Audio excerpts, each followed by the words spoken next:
selected ahead of yes, time. they were pre-selected very carefully, and there is not much chance for honest journalists to arrive to USSR and to stay there for 1 year and to bring this package of lies back home. This, for example, is a centerfold of the Look magazine. They presented this monument erected by Communist Party in Stalingrad as the symbol, personification of Russian military might. And they said in the article, which is published on the site, that Soviets are very proud of the victory in the Second World War. This is another big myth, a lie. No sensible people would be proud to lose 20 millions of their countrymen in a war which was started by Genoese Hitler and Comrade Stalin and paid by American multinationals. Most of the Soviet citizens look at this type of monuments with disgust and sorrow, because every family lost father, brother, sister, or child in the Second World War. Yet American journalists who were trying to appease, to please their hosts, presented this picture on the centerfold as the symbol and personification of Soviet national, they call it Russian national spirit.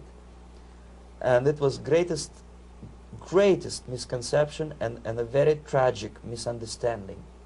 Of course, Look magazine was not distributed in USSR. The main audience was in the United States. But I presume that many Americans, millions of Americans who were reading Look magazine at that time, had absolutely wrong idea about the sentiments of my nation, about what the Soviets are proud of and what they hate. This is a group, you see the same lady with the sword in Stalingrad. This is the group of journalists. Myself is in the center with the same devilish smile. And Mr. Philip Harrington is on the extreme left there with his camera. This is the gentleman which was so deaf or so uninterested in what I had to say to him. This is the same picture, a blow-up of the same picture.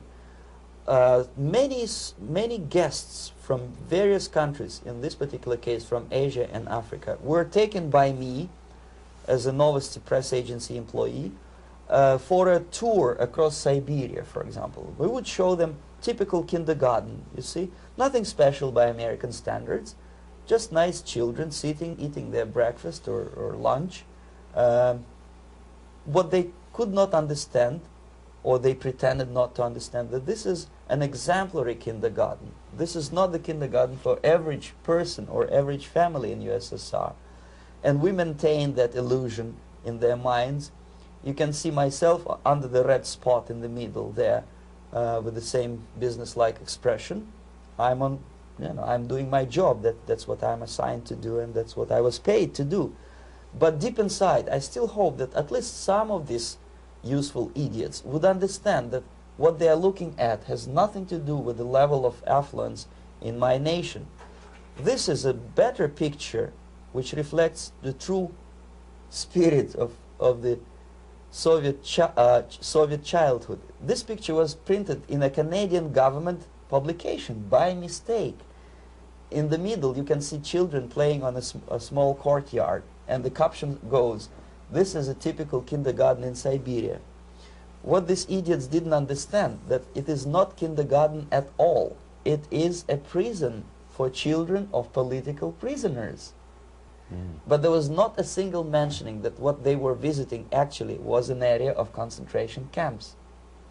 And the job of people like myself to help them to not to notice that they are actually talking to prisoners.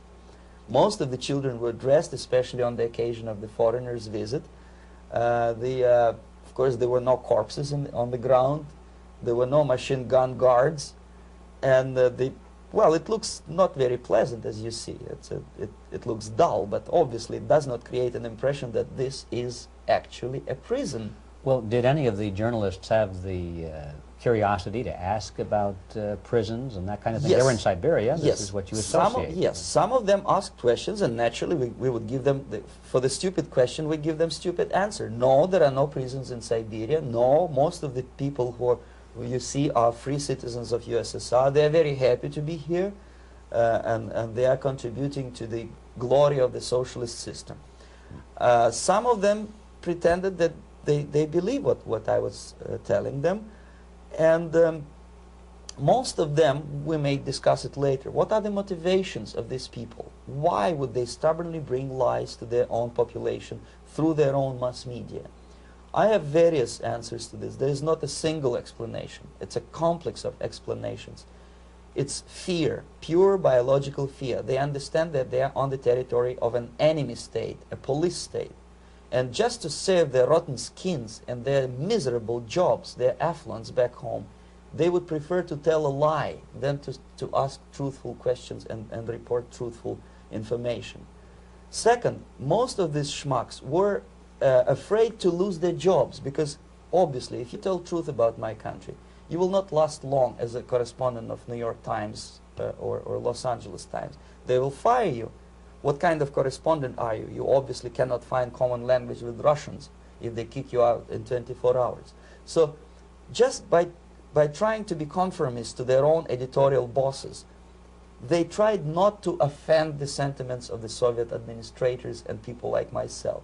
Deep inside, I hope they would insult my or offend my sentiments. Obviously, they preferred not to. Another reason, I refuse to believe it, but obviously, there is another reason. Obviously, it's a greed. These people earn a lot of money. When they come back to USA, they claim that they are experts on my country. They write books which sells in million copies, titled like Russians, The Truth About Russia. Most of it is lie about Russia. Yet they claim to be Sovietologists. They play back myth about my country, the propaganda cliches. Yet they stubbornly resist the word of truth. If a person like Solzhenitsyn is either defecting or kicked out of USSR, they try all their best to discredit him and to discourage him. I don't have much chance to appear on national network with a true story about my country. But a useful idiot like Hendrik Smith or Robert Kaiser, they are big heroes. They come back from USSR. They say, oh, we were talking to dissidents in Russia. Big deal. Soviet dissidents are chasing American correspondents in the streets.